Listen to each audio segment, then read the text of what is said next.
Are you going through a tough time in your marriage and considering a divorce? The idea of an online divorce might have crossed your mind, but is it the right option for you? In this video, we'll dive into the world of online divorce and financial settlements, exploring the do's and don'ts to help you make an informed decision. In the UK, you can apply for a divorce online instead of physically submitting paperwork to a court. This approach was updated with the new Divorce Dissolution and Separation Act of 2020. To apply online, you'll need your spouse's name, address, the original marriage certificate or a certified copy, and any proof of name changes.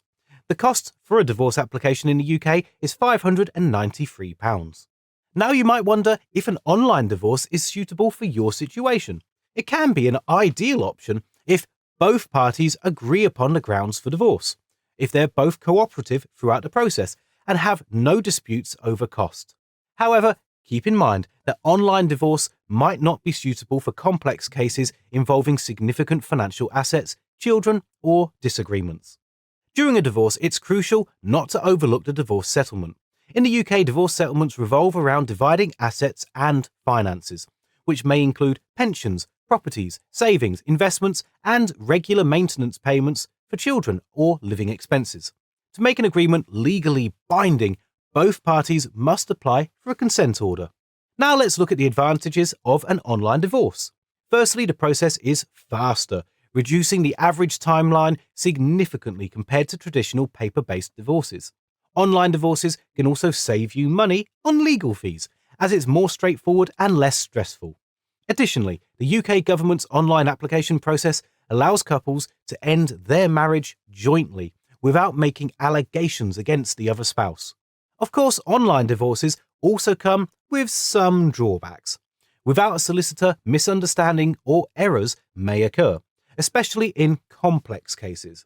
Additionally, the lack of a third-party mediator could affect the reconciliation process, and the ease of an online divorce might lead to rushing into decisions without due consideration. If you've decided to proceed with an online divorce, here are some essential steps to follow. You'll need personal information, marriage certificates, and address details. The online divorce service simplifies the process, and you'll need to pay £593 for an application. After your spouse's response, you can proceed to the next steps, including applying for a final order or decree absolute. There are some things to avoid when using the online divorce process. You need to respond promptly if you're the respondent. You need to provide accurate information to avoid complications. And don't forget about the consent or financial order during the divorce process. Remember that an online divorce might not be suitable if disputes arise or if you require legal guidance for complex cases. Even with the most amicable of divorces, it can still be worthwhile to consult with a solicitor for expert advice on how you should proceed. These days, there's many online solicitors that work out cheaper and easier than meeting in person. JustAnswer, for example, only costs £5 for a trial, which could be far less than a traditional in-person appointment. One of my colleagues used their service and managed to save over £270 on an outstanding parking ticket. I've linked that offer in the description below, and if you use that, you'll also be supporting Money Nerd, so thank you.